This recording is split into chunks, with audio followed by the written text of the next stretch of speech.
Sebrae, Serviço Brasileiro de Apoio às Micro e Pequenas Empresas. Olá, começa agora mais um programa Destaques.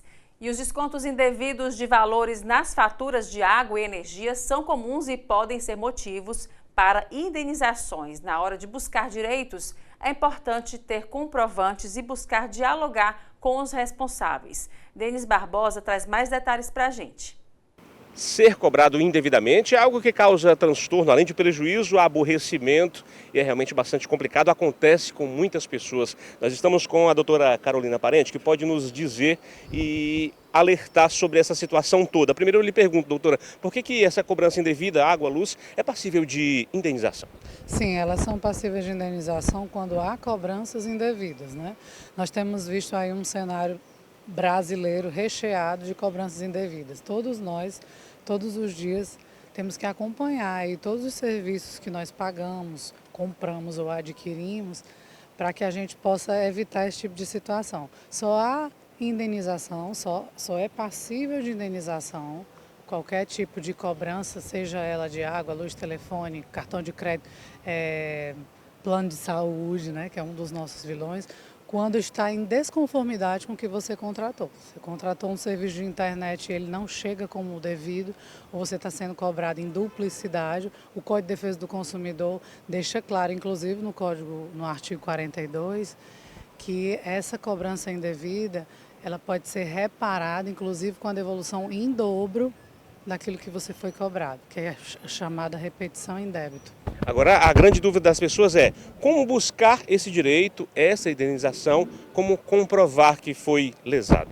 O primeiro passo é catalogar aquelas faturas, verificar se realmente há algum tipo de cobrança em demasia, indevida ou em duplicidade, verificar se realmente qual é a empresa que está fazendo aquilo, se aquela cobrança vem os dados do fornecedor que está lhe cobrando, e aí, a partir disso, entrar em contato com a operadora, seja ela de qual seja o serviço, questionar aquele serviço e, se não resolvido aquilo, né, aí você pode procurar o PROCON da sua cidade, o DECON da cidade e depois, ou pode ser antes, é claro, buscar uma ajuda de um profissional do direito, especialista na área, para que possa demandar em seu favor. O que a gente tem visto geralmente é que o consumidor vai deixando para lá um pouco disso, cansado de tanto questionar, e aí a gente vê os serviços cada vez piores. Então é muito importante questionar isso. Nesse caminho, essa busca, esse diálogo com a operadora, não tendo sucesso, a senhora falou de algo importante. Buscar um especialista, acompanhamento de vocês, da categoria de vocês, que é tão importante para buscar, para garantir esse direito. As pessoas muitas vezes pensam que estão ali gastando, na verdade, um investimento, porque buscar o seu direito é fazer um investimento. Sim, é fazer um investimento e, inclusive, evitar prejuízos maiores. Quando a gente trata, por exemplo, de água e luz, que são direitos do cidadão essenciais, aí, ficar um final de semana inteiro sem água ou sem energia, por erro da operadora ou por uma cobrança indevida, há bem pouco tempo recebi uma ligação de uma pessoa que dizia que estava com a conta de água quitada e mesmo assim a operadora foi lá e fez o corte. Então isso sim gera indenização, você teve que passar um transtorno, ficar a sua família sem aquele tipo de serviço, tem que se demandar sim na justiça. E eu acredito que o fato de nós cobrarmos, ajuizarmos as demandas, embora sejam muitas, é claro, a gente sabe que são, principalmente no Brasil, faz as operadoras melhorarem o seu serviço. Então, nós não podemos nos furtar da nossa obrigação de reclamar. Doutora, muito obrigado pelas dicas, pelas informações importantes. Buscar esse nosso direito, né? Buscar esse respeito, seja de que operadora for, é realmente a principal dica. Não deixar para lá, porque a gente sabe que o dinheiro custa, né? A gente trabalha muito para conseguir esse valor e de repente ser lesado. Não dá, não é aceitável. Essas foram as dicas mais uma vez, dicas importantes de uma especialista para você que acompanha o nosso programa. E agora o intervalo, a gente volta já.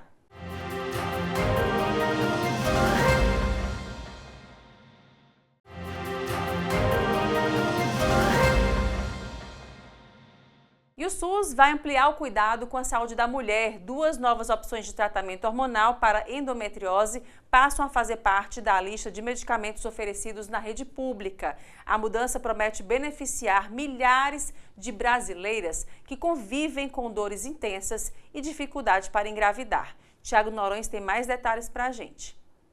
A endometriose é uma doença que atinge milhares de mulheres em todo o Brasil, provocando dor pélvica, menstruação intensa e, em muitos casos, a infertilidade. Só para você ter uma ideia, entre 2023 e 2024, mais de 260 mil pacientes foram atendidas pelo SUS com esse diagnóstico. Agora, o Ministério da Saúde está disponibilizando mais 2 tratamentos hormonais à rede pública. É o tratamento com o DIU, com levonorgestrel, e também o anticoncepcional desogestrel. Para entender melhor como é que essa medida vai melhorar, o que é que isso muda na prática, a gente vai conversar com o Dr. Leonardo Bezerra, ele que é ginecologista e professor da Universidade Federal do Ceará. Professor, explica para a gente como é que a inserção desses 2 tratamentos hormonais, eles melhoram o diagnóstico, enfim, o tratamento dessas mulheres aqui no país. Bom, esse tratamento ele já existe para a endometriose há muitos anos e, na verdade, a grande revolução é o reconhecimento do Ministério da Saúde do uso desses dispositivos para a endometriose. O DIU e o anticoncepcional são classicamente utilizados para contracepção, mas notadamente o efeito mais significativo hoje em dia do DIU de levonorgestrel, por exemplo, é o bloqueio hormonal. É bloquear o fluxo menstrual e essa ausência de menstruação controlada faz com que você trate efetivamente a dor, a cólica menstrual e a incapacitação. Falar de endometriose é falar de uma grande epidemia, são milhares de mulheres no mundo inteiro e o Brasil ele não é diferente. Nós temos milhares de mulheres em idade fértil que estão incapacitadas, sem conseguir trabalhar, sem conseguir ter vida relacional, sem ter vida afetiva, ter vida produtiva, porque sente uma dor incapacitante, porque tem fluxo menstrual incapacitante, que faz com que elas faltem à aula, faltem ao trabalho. O DIU de levonorgestrel, por exemplo, ele tem uma inserção simples, que não precisa necessariamente de um procedimento cirúrgico, e ele pode cursar com bloqueio hormonal de até 8 anos. Ou seja, além de ser contraceptivo, ele pode gerar uma ausência da menstruação, que é muito interessante para o tratamento da endometriose, e uma contracepção das mais efetivas. De todos os métodos contraceptivos, ele é um dos mais efetivos.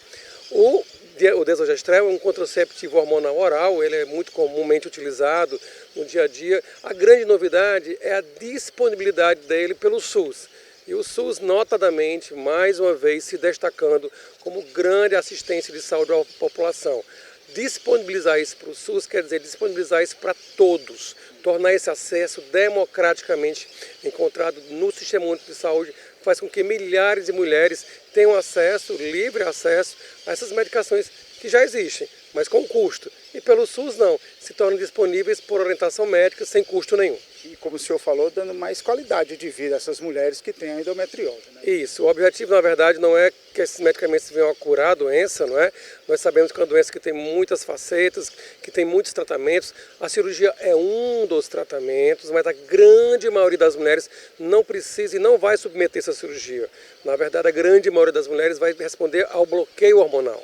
E esse bloqueio hormonal, quer seja com o DIU, quer seja com a medicação oral, é extremamente efetivo no sentido de tirar a dor, no sentido de melhorar a qualidade de vida. E isso é o mais importante, porque veja, são mulheres em idade fértil, são mulheres que trabalham, que estão na universidade, que estão produzindo e que podem muito bem voltar às suas atividades sociais, culturais, afetivas, profissionais, melhorando a qualidade de vida. E esse é o objetivo primordial. A gente não está falando de remédios que venham a curar a endometriose, mas que venham trazer efetivamente uma melhora significativa na qualidade de vida nessa parcela que é uma parcela importante da população. São mulheres que são donas de casa, são mulheres que são geralmente as que mais produzem dentro do lar, e a dor incapacitante faz com que elas percam produtivamente.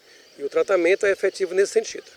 Doutor, falando especificamente sobre essa doença, né, a endometriose, enfim, é uma doença que atinge milhares de mulheres aqui no Brasil. Esse é o tipo de tratamento que já é feito aqui no Brasil, e como é que isso significa, né, assim, os estados a partir de agora têm que, enfim, quais são os sintomas, né, que as mulheres sentem, e quando procurar um especialista médico, né, um ginecologista, para fazer o diagnóstico? Olha só, a endometriose ela comete 15 a 20% das mulheres dos 18 aos 50 anos, ou seja, o que a gente chama de fase reprodutiva da mulher. A fase em que ela pode engravidar, ter filhos e, coincidentemente, a fase mais produtiva do ponto de vista social e econômico, não é? E essa doença ela é tão incapacitante que ela faz com que milhares de mulheres, por exemplo, perdam atividades escolares, percam emprego, porque elas têm dores cíclicas, dores incapacitantes, que durante muito tempo foram subestimadas e consideradas dores menstruais normais, porque nossa avó tinha, porque a vizinha tem, porque toda mulher tem. E hoje em dia o entendimento de que essas dores, quando são incapacitantes, elas não são normais e devem ser tratadas, é a grande revolução. Ou seja, a escuta ativa do profissional de saúde, do profissional médico, ginecologista, entendendo que toda dor que causa falta ao trabalho, falta à escola, toda dor que leva, por exemplo, a mulher à emergência, porque a medicação oral não melhorou, é uma dor importante. Não, é uma dor normal, não deve assim ser tratada. O reconhecimento do SUS da necessidade de tratar especificamente a endometriose com essas terapias específicas, mais complexas, e claro, algumas delas de mais alto custo, o dihidrolevonorgestrel custa em torno de R$800 a R$1.000.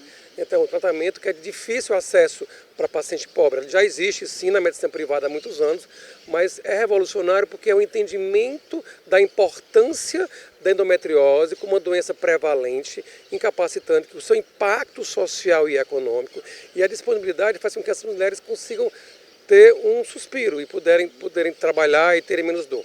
Além da dor, a infertilidade. Claro que tratar a infertilidade da endometriose não vai ser feito com anticoncepcionais, não vai ser feito com o DIU de Mirena.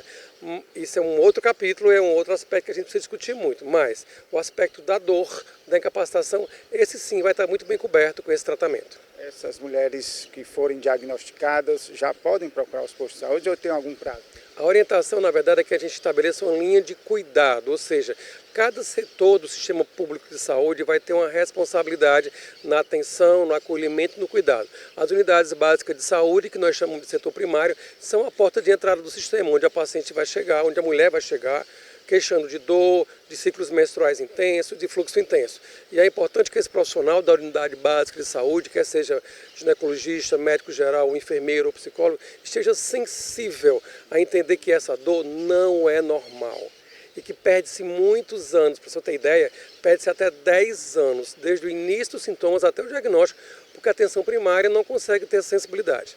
Uma vez a atenção primária tendo essa percepção, identificando os casos graves, essa paciente vai ser encaminhada para a atenção secundária, ou seja, para o ginecologista ou para aquele médico que tenha uma visão mais específica. E ele só vai chegar na atenção terciária, ou seja, na cirurgia ou nos tratamentos de alta complexidade, se a rede primária e secundária, através do medicação oral, do dihidrogestrel, do Mirena, não conseguir debelar os sintomas e não conseguir dar qualidade de vida. Então, deste modo, a procura inicial é pela atenção primária, é você, mulher que tem dor, que sofre com cólicas menstruais excruciantes, procurar o seu médico da unidade básica de saúde, o clínico geral, o ginecologista do posto de saúde, para que ele tenha essa percepção e sensibilidade. E só haver necessidade de encaminhar, por exemplo, para um hospital como a Maternidade Escola de Chateaubriand, que é um hospital de altíssima complexidade, os casos mais difíceis, que na verdade na endometriose são cerca de 20% a 30%. 70% a 80% dos casos vão ser acolhidos e tratados na atenção primária e secundária. E daí a grande evolução do SUS. A gente disponibilizar esses medicamentos na atenção primária e secundária vai ser a grande virada de chave para essas mulheres. Porque hoje em dia, por exemplo, nós temos o Mirena na atenção terciária para alguns casos de sangramento anormal. E tê-lo agora para endometriose na atenção primária é, de fato, revolucionário para essas mulheres. Muito obrigado, doutor Leonardo. Isso, explicou direitinho assim, sobre esses casos de endometriose e essa boa novidade, né, que é a disponibilidade na rede pública de saúde desses dois tratamentos hormonais A gente agradece mais uma vez ao doutor Leonardo Bezerra sobre esses esclarecimentos. Agora a gente volta ao estúdio. E agora o intervalo, a gente volta em instantes.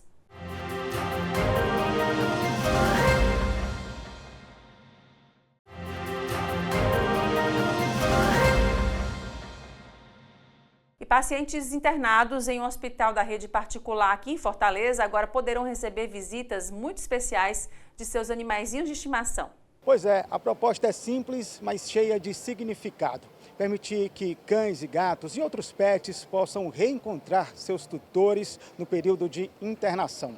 A iniciativa, pioneira na rede particular de saúde aqui de Fortaleza, promete transformar o ambiente hospitalar e ajudar na recuperação dos pacientes. A gente vai conversar agora com a Stephanie Lima, ela que é gerente administrativa aqui do Hospital Otto Santos Dumont, que é o pioneiro nessa iniciativa. Stephanie, fala pra gente como é que surgiu a ideia desse espaço pet. Oi, Tiago. Esse espaço ele foi muito idealizado pelo CEO do Hub, né, que é o nosso Vitor Moreira, que é o nosso diretor-geral dos hospitais. Então, ele sempre teve essa ideia, né? Então, a gente pensou no espaço, pensou como é que a gente ia fazer, né? Aí eu desenhei, né? A gente desenhou esse espaço e a gente foi construindo. É uma ideia que a gente começou desde o ano passado, a construção, e você cria fluxos, você cria processos, né? Passa por vários setores de aprovação e a gente conseguiu agora realmente idealizar esse sonho que ele teve, né? Colocamos em prática esse sonho aí desse trabalho tão humanizado. Isso tudo tem a ver, como eu falei aqui no início, que ajuda na recuperação, né, dos pacientes. Como é que esse projeto faz isso? Quando a gente começou os anúncios, né, aqui dentro do hospital mesmo, que ia ter essa mudança, que ia ter esse espaço, né, os pacientes quiseram muito conhecer, quiseram participar desse momento com seus cães, né? Queria entender como era o processo, então isso foi tudo muito bem desenhado para a segurança do paciente, mas a gente percebe que ajuda muito o bem-estar, a gente percebe que melhora a deshospitalização, né? Às vezes o paciente está com muita saudade de casa e se sente falta do aconchego do lar, né? E só de receber seu pet nesse espaço, né? Ele já volta diferente, já dá um sorriso, já vê o amigo dele ou a amiga dele que ele convive em casa. Então acho que isso melhora o bem-estar, a satisfação do paciente, faz ele sair um pouco da doença, do motivo do internamento dele, né? Para um lazer, para uma alegria momentânea. Acho que esse é o principal significado, né? Com certeza. Tem algum critério, e você começou a falar sobre a questão da segurança, né? A gente está num ambiente hospitalar, como é que isso tudo foi desenhado, estruturado? Mexe com vários setores, envolve CCH, envolve SESMIT, envolve a equipe médica, o setor de qualidade e segurança do paciente, então existem critérios. Primeiro o paciente ele tem que ser liberado pela equipe médica dele e depois ele segue vários critérios e quando ele está dentro desses critérios, né, a gente vê toda a parte do animal, faz o check-up do animal para ver se o animal está ok para ter esse encontro tão esperado. Legal. Mas não é só para cães e gatos, né? Assim, todo tipo de pet? Todo tipo de pet.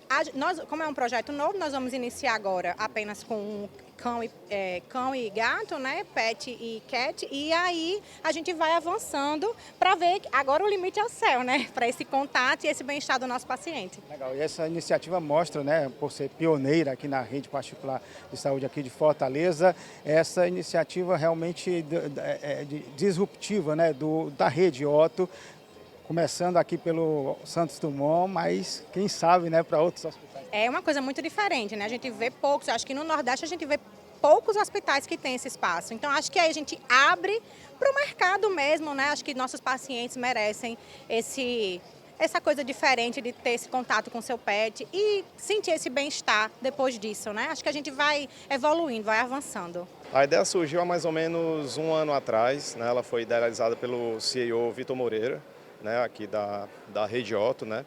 Existem vários trabalhos, várias evidências científicas na literatura que mostram que a pet terapia ela traz um ganho na saúde mental dos pacientes, né? E dentro do nosso planejamento estratégico, a humanização ela vem tomando frente, né, nas nossas estratégias, né?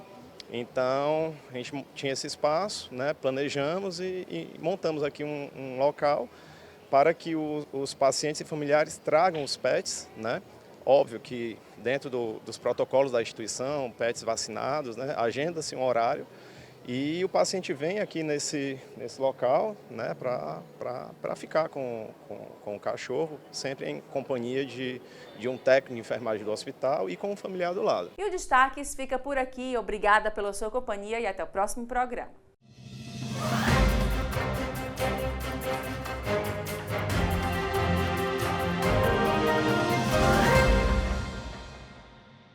Sebrae, Serviço Brasileiro de Apoio às Micro e Pequenas Empresas.